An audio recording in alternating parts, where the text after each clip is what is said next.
and welcome to another edition of Coffee Time with B.Jr. That's right. Here's to you guys out there that keep the channel going. Salute. Coffee Time videos. It's what I like to do every now and again. Just kind of a small vlog spot. I'm not very good at doing vlogs.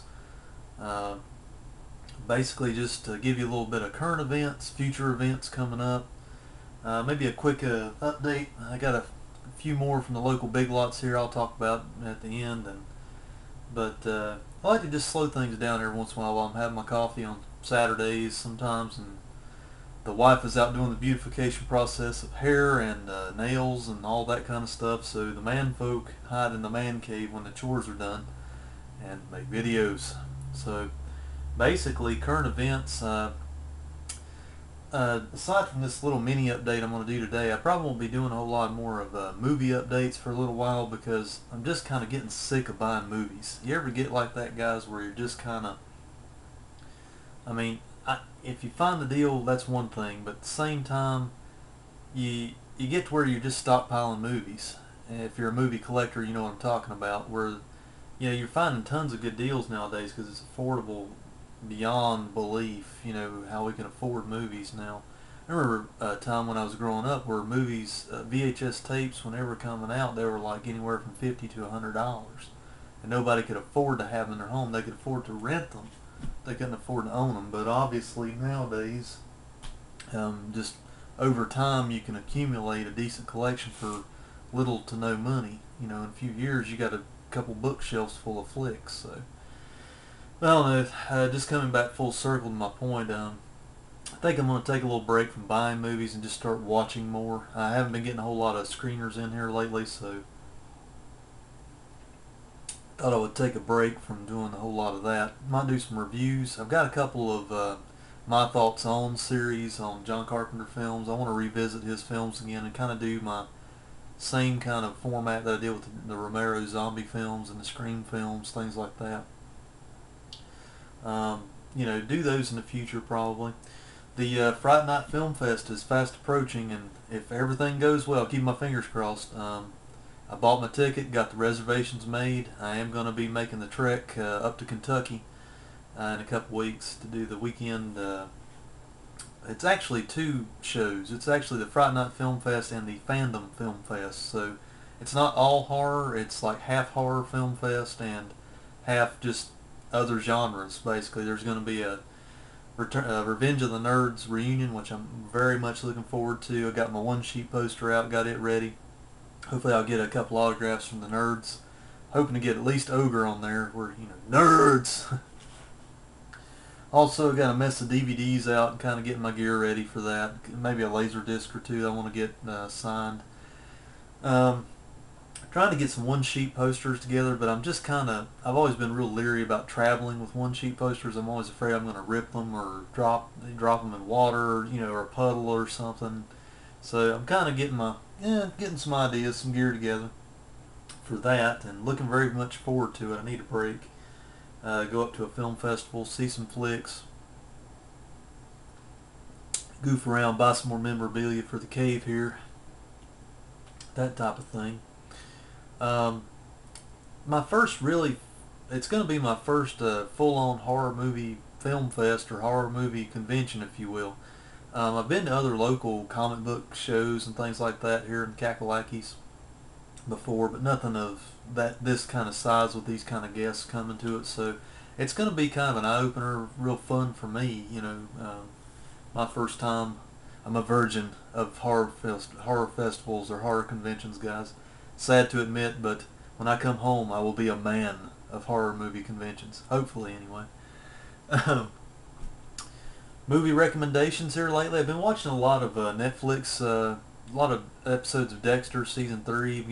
Getting caught up on my Dexter movie or Dexter TV show watching.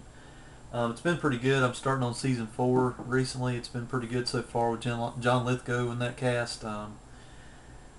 Watched David Cronenberg's Deviation from Horror movie. It's a late 70s movie called Fast Company. I highly recommend it, guys. It's about the world of drag racing in the Pacific Northwest area. Great cast. John Saxon's in this one. He plays a sleazy promotional manager guy. He plays a great role in just about anything he's in. I've always been a big John Saxon supporter. But like I said, it's not your typical Cronenberg film. I could definitely recommend it. I'm not going to fully review it today or nothing like that, but if you want to just see something different that he's done in his catalog over the years, that's really good. I mean, I really enjoyed the movie. It's got a good soundtrack. I think he really captures the essence of drag racing in that movie. We have a lot of racing down there in the South, and growing up around it, you're kind of exposed to it even if you don't like the sport. So it's one of those things where it hits home a little bit by, well, at the same time giving you a little taste of Canada and stuff like that at the same time. Um, and other ideas for the world of B.Jr.'s Movie Cave, or the Endurance Productions channel, whatever you want to call it. I want to start doing some more Man Cave updates, except I want to wait till I get back from Fright Night till I see what I'm going to end up getting back with. Not to beat a dead horse or nothing, but some other things I want to do at Fright Night. This is kind of your before and after thing. This is the before. I'd like to get Kane Hodder's autograph. There's actually going to be an appearance, hopefully by Linda Blair and Danny Steinman, who's the director of Savage Streets, Friday 5, and The Unseen, some other films. I want to get my Savage Streets DVD that's out of print. I actually have a copy of it. I bought it off the shelf at Best Buy. I was one of the lucky few there. It just happened in the right place at the right time, and I bought it. And I'm glad I did now, because it goes for like $50 on eBay or something ludicrous like that. Anyway, I'm hoping to get that DVD signed by Linda Blair and Danny Steinman. Possibly get Danny Steinman to sign my Friday 5 DVD and or the one sheet for the movie. And there's going to be some guys, Jim Kelly, Black Belt Jones. He's actually going to be there with Bob Wall. Both those guys started Enter the Dragon with Bruce Lee.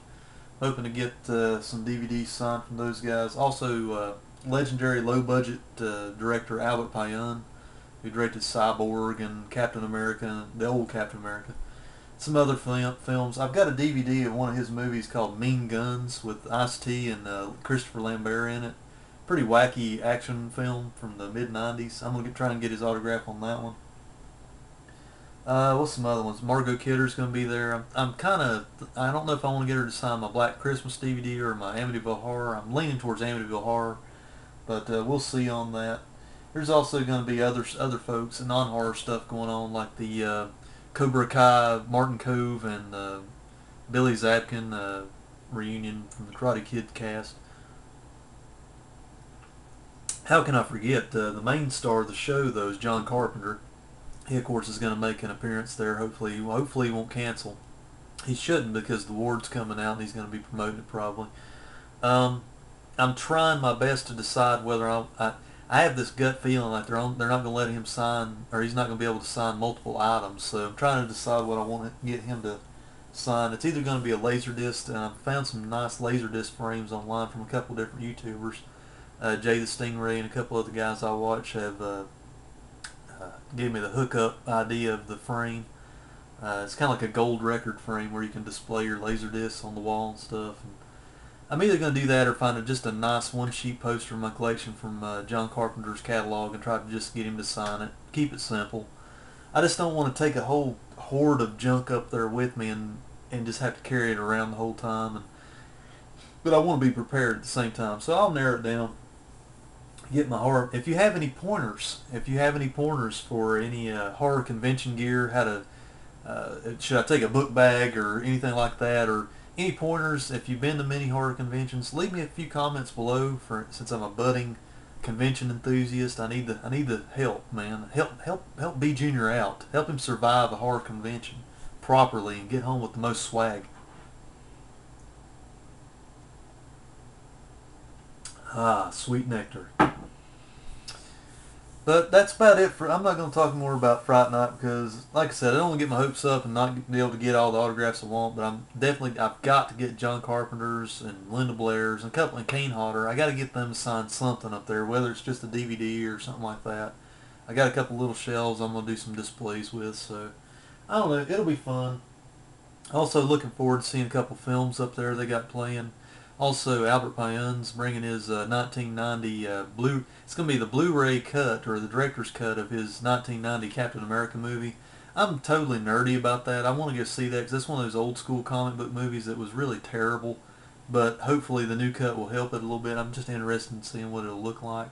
They are having the Georgetown Drive-In event up there, but I don't know if I'll attend. It's going to be American Graffiti with the Fonz and all that. Henry Winkler's going to be there. I do have a VHS of that movie, so I might take that along too, just in case I run into anybody and get an autograph. So, anyway, just a quick update. The old Big Lots has been coming through. I got 4 DVDs over there the other day. I thought I'd let you guys know that they're over there. I picked up Clint Eastwood's City Heat, and it's also got Burt Reynolds in it. How can you go wrong? 2 old school tough guys in this movie. It's one of the brown cover Clint Eastwood collections, and you guys, if you've been watching my recent updates on action films, you know I love me some Clint Eastwood movies. So I didn't have this one. It was $3. The old snapper case. Nah, who knows? This isn't one of my favorites, so $3 it wasn't bad. So pick it up, put it in my Clint Eastwood collection. How could you stop the Clint Eastwood when there's Chuck Norris to be bought? Code of Silence. This is some really bad Photoshop covering there. It's a $3 purchase. I watched this one last night. I couldn't wait. I had to get it out. It is a flipper disc. It's got full screen on one side and widescreen on the other. It is anamorphic. Got to say, it does not have any. I think it's got a trailer on it. But you know, a lot of these Chuck Norris movies are always bare bone anyway, so I wasn't looking for a whole big special edition movie. But the transfer on the widescreen, at least that I viewed, is pretty good to be a cheapo presentation here from MGM discs. So anyway, Code of Silence going in the Chuck Norris collection up there. Had to have it. A comedy that I just like. It's not the best Jack Black comedy in the world. Tenacious D and The Pick of Destiny, $3. You know, anamorphic widescreen, got some special features, deleted scenes. It's just got some wacky moments in it that I like, guys. It's got appearances by Meatloaf and Dio. You know, they just get into all kinds of hijinks and stuff like that. Don't like everything that goes on in the movie, but it's just, I don't know, cheap enough for me to enjoy. And comedies, I don't have to have on Blu-ray or nothing like that. And I don't know, just picked it up. Here's one that I've already have, but I wanted to get this one for a couple different reasons. It is the blue cover, John Carpenter's The Fog, a $3 purchase. From what I understand, I have the green one up here. Let me grab it real quick. So we'll have our visual aid while we're doing our mini update here. I have the green covered one there. This one came out to coincide with the 2005 remake, which, by the way, sucks. I wouldn't waste my time with it. Anyway, this one, I believe, is remastered in high definition, where this one is not. This is a flipper disc that has the standard version on one side, full screen, and widescreen on the other. Except the picture quality and sound quality on the green one, I watched it recently. It was not that good when it was upscaled on HD TV. Mainly because I don't think it was remastered. Now this one does have the goods on it. It's got a great number of special features, which I understand are about the exact same that's on this disc. Same commentary by John Carpenter and Deborah Hill, that kind of thing. But this is a dual layer disc too, and it's all on one side, so you don't have to flip it. Now it doesn't have a full screen version of the film, which doesn't hurt my feelings very much, because I'm pretty much a convert for widescreen nowadays, unless there's no other way to view the movie, or if it was shot in full screen. That's the only differences. There again, $3. I'm a John Carpenter hound. I have to have everything The Fog too, because it's one of my favorites of his, probably the top 3. Anyway, The Fog, green cover and blue cover. They have a little bit difference on the back though for production stills. Pardon me, but it's all about the same stuff. Got the same quote on the front. But I did notice one thing on the back here. I could be wrong, but I think the green version does have the original 1980 documentary or featurette, whatever you want to call it, whereas this one does not. But this one does have all the same new documentaries and commentary on it. So there again, I don't know. Just want to show you the difference. Went ahead and picked that up anyway because, like I say, I don't think there's a definitive The Fog Blu-ray in the U.S. yet. There's a UK version. I think there was an HD DVD too, but I don't have those yet. So anyways, how can you beat that, guys? Big Lots is finally getting back in the swing of things. I mean, in this little mini update, you've got comedy, you've got horror, Chuck Norris, Burt Reynolds, and Clint Eastwood. How can you go wrong? In the words of Emerald the Chef, BAM!